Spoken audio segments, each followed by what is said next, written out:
दोस्तों, एक वीडियो में मैंने बताया था कि आपका भविष्य उस बात से तय होता है कि आप आज क्या कर रहे हैं। वैसे ही आप रिच, फाइनेंशियल फ्री और सक्सेसफुल बनना चाहते हैं तो उसके लिए जरूरी है कि आज आप पैसों के बारे में क्या सोचते हैं। इस वीडियो में मॉर्गन हाउसेल के लिखी book the psychology of money के कुछ लेसन बताने वाला हूँ, जिसे समझकर आपकी पैसों को लेकर सोच एकदम चेंज हो जाएगी। पहले इस वीडियो को शुरू करने से पहले आपने अभी तक हमारा चैनल सब्सक्राइब नहीं किया तो सब्सक्राइब कर लीजिए और साथ ही बेल आइकन को प्रेस कर लीजिए ताकि आगे आने वाली ऐसी ही नॉलेजेबल वीडियो को आप मिस न करें। Then let's start this video with the first lesson. हर कोई अमीर बन सकता है पर हम्बल नहीं। पैसा कमाना और पैसे को बचाए रखना, इन दोनों में बेहद फर्क है। अक्सर लोग ज्यादा पैसे कमा लेते हैं पर उसे बचा नहीं पाते। इसी कारण से कई लोग अच्छे खासे पैसे कमाने के बाद भी गरीबी का जीवन जीते हैं। कभी कभी यह भी होता है कि ज्यादा पैसे कमाने के बाद अपने आप पर कंट्रोल नहीं कर पाते। इसी के चलते वह अपने कमाए हुए सारे पैसे को गवा देते हैं। एक बार ऑथर एक लड़के को मिलता है जो अक्सर वहां आया करता था जहां पर ऑथर काम करते थे। वह लड़का छोटी उम्र में एक टेक स्टार्टअप करके रिच बन गया था। वह कम समय में मिलियनर बन गया। उसने अपने पैसे से बेशकीमती चीजें खरीदी। वह अपने से छोटे उम्र के लोगों के साथ बहुत बदतमीजी करता था। उसे अपने पैसे पर इतना घमंड था कि एक बार तो उसने अपने पास पड़े हुए सोने के सिक्के को समुद्र में फेंक दिए। लेकिन पैसे के बारे में ज्यादा समझ न होने और अपने अकड़ के कारण उसने अपने पैसे को मन चाहे उड़ा दिए, ज्यादा खर्चे करने लगा और बाद में वह कंगाल हो गया। इसीलिए दोस्तों, पैसे से आप कुछ भी खरीद सकते हैं पर अच्छा व्यवहार नहीं।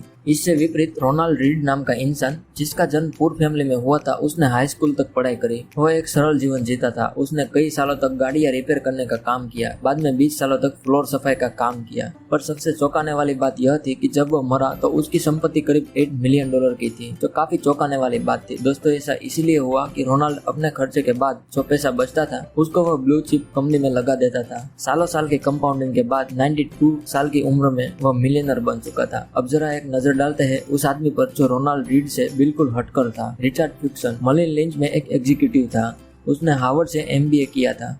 एक बिजनेस मैगजीन की 40 under 40 most successful people list में उसका भी नाम शामिल था। 2008 में फाइनेंशियल क्राइसिस आया और रातों रात रिचर्ड फुटपाथ पर आ गया। उसी साल उसने बैंक करप्सी के लिए फाइल किया। इन दोनों मिलियनर रोनाल्ड रीड और रिचर्ड की कहानी से हमें क्या सीख मिलती है? फाइनेंशियल सक्सेस कोई रॉकेट साइंस नहीं है, बल्कि फाइनेंस एक ही ऐसी फील्ड है जहाँ रोनाल्ड रीड जैसे लोग भी सक्सेस हो सकते हैं। फाइनेंशियल सक्सेस एक सॉफ्ट स्किल है जिसे कोई भी सीख सकता है। ये यूनिक फील्ड है जहाँ आपकी नॉलेज से ज्यादा आप कैसे बिहेव करेंगे ज्यादा मायने रखता है। फाइनेंस की फील्ड पैसे की साइकोलॉजी समझने का तरीका है।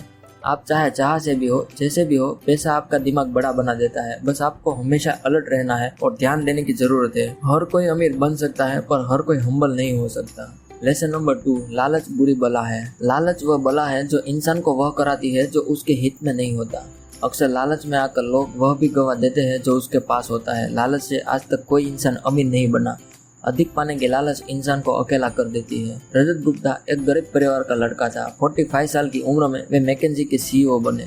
वह देखते ही देखते मिलियनर बन गया। 2009 में उसकी संपत्ति $100 मिलियन की थी, पर उसे अब बिलियनर बनने का जुनून लग गया था। वह उस सूची में आना चाहता था जहां पर सब बिलियनर हैं। अक्सर हम लोग अपनी कंपैरिजन उसी के साथ करते हैं जो हमसे ज्यादा आगे है, मगर कोई साधारण निवेशक अपनी कंपैरिजन वॉरेन बफेट के साथ कैसे कर सकता है? ऐसे में उसके अंदर लालच बढ़ती जाती है। गोल्डमैन सैक्स, जो कि क्राइसिस के दौरान दिवालिया हो चुकी थी, वॉरेन बफेट उस कंपनी में पैसे लगाने वाले थे। रजत गुप्ता ने अपने पैसे और पद का फायदा उठाकर कंपनी में इनसाइडर ट्रेडिंग की। बाद में उसको बेहद फायदा हुआ जब वॉरेन बफेट ने पैसे निवेश करे। कुछ ही घंटों में रजत गुप्ता ने $17 मिलियन कमा लिए। इस बात का पता चलने पर उसको जेल हुई और वह रोड पर आ गया। उसके पास क्या कुछ नहीं था, नेम फेम घर दौलत सब तो था, पर अब उसे ज्यादा पैसे कमाने की क्या जरूरत थी? उसे इस बात का कोई सेंस ही नहीं था। सोशल कंपैरिजन की दीवार बहुत ऊंची है, कोई भी इसे छू नहीं सकता। अगर आप इस खेल में शामिल हो जाओ कि मैं अपने दोस्त जितना अमीर होना चाहता हूँ, तो आप कभी भी नहीं जीत सकते, क्योंकि जीतने और पैसा कमाने की कोई भी लिमिट नहीं है। कोई पॉइंट नहीं है जहाँ आपको इनफ लगे,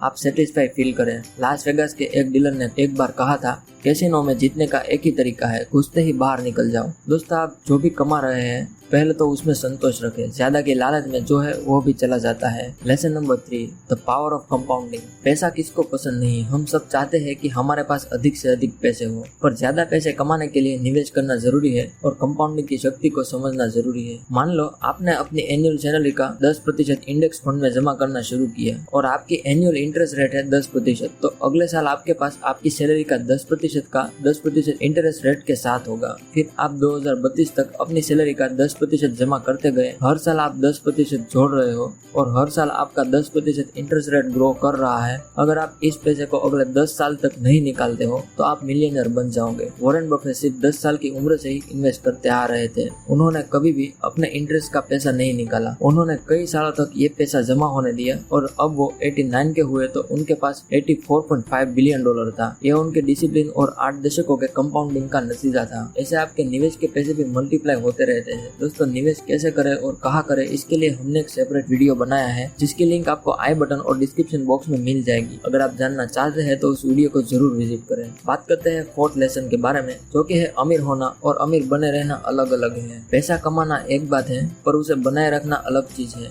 पैसे कमाने के लिए आपको बाहर निकलना पड़ेगा, रिस्क लेने पड़ेंगे, आपको ऑप्टिमिस्टिक बनना होगा। लेकिन पैसे को बनाए रखने के लिए आपको हम्बल होना पड़ेगा। आपको ये बात याद रखनी होगी कि किसी भी वक्त, किसी भी सेकंड आपकी सारी दौलत छीन सकती है। पैसे को बनाए रखने के लिए आपको सोच समझकर पैसे का इस्तेमाल करना सीखना होगा। और ये भी एक फैक्ट है कि पैसा मेहनत से कमाया जा सकता है, पर इसे कमाने में किस्मत का भी बड़ा हाथ होता है। जिंदगी में हमेशा याद रखो कि सक्सेस हमेशा रहने वाली चीज नहीं है। लाइफ में हार भी मिलेगी और नाकामयाबी। बीते कल की सक्सेस आने वाले सुनहरे कल की गारंटी नहीं दे सकती। जैसे लिवरमोर अपने समय का एक बेहद बड़ा ट्रेडर था, वह कुछ ही समय में मिलियनर बन गया। 1929 में मार्केट बुरी तरह क्रैश हो गया। उस क्रैश के दौरान कई लोगों ने सुसाइड कर लिया। उसी दौरान लिवरमोर एक शर्त जीता था जिसमें उसने कहा था कि मार्केट नीचे गिरेगा, और बिल्कुल ऐसा ही हुआ। उस शर्त में उसने $3 बिलियन कमाए थे। उस समय वह काफी बड़ी सक्सेस थी। उसने आप पर गुरूर आया और वह शर्त पे शर्त लगाता गया। आगे चलकर वह खाली हो गया और उसने भी सुसाइड कर लिया। ऐसे ही अब्राहम एक अमीर रियल एस्टेट डेवलपर था। 1920 के दौरान वो मिलियनर बन चुका था। बाकी ट्रेडर की तरह अब्राहम ने भी काफी बड़ी शर्त लगाई थी कि स्टॉक मार्केट ऊपर चढ़ता ही रहेगा। स्टॉक मार्केट क्रैश को कुछ दिन बाद ही अब्राहम गायब हो गया। दरअसल उसने सुसाइड कर लिया था। तो देखा दोस्तों, ये दोनों ही ने बहुत पैसे बनाए, पर अंत में दोनों ने सुसाइड कर लिया। इसलिए कहा जाता है अमीर होना और अमीर बने रहने में बहुत फर्क है। वेल दोस्तों, इस वीडियो में बस इतना ही। अगर आपको हमारी ये वीडियो पसंद आई है तो वीडियो को लाइक करें, साथ ही हमारे चैनल को सब्सक्राइब करें और बेल आइकन को प्रेस करें ताकि ऐसे ही नॉलेजेबल वीडियो को आप मिस न करें। आप हमें कमेंट करके बताएं कि आगे आपको किस पर्टिकुलर टॉपिक के ऊपर वीडियो चाहिए। हम आपके दिए सुझाव पर वीडियो प्रोवाइड करने की पूरी कोशिश करेंगे। मिलते हैं हम अपने अगले वीडियो में। Thank you.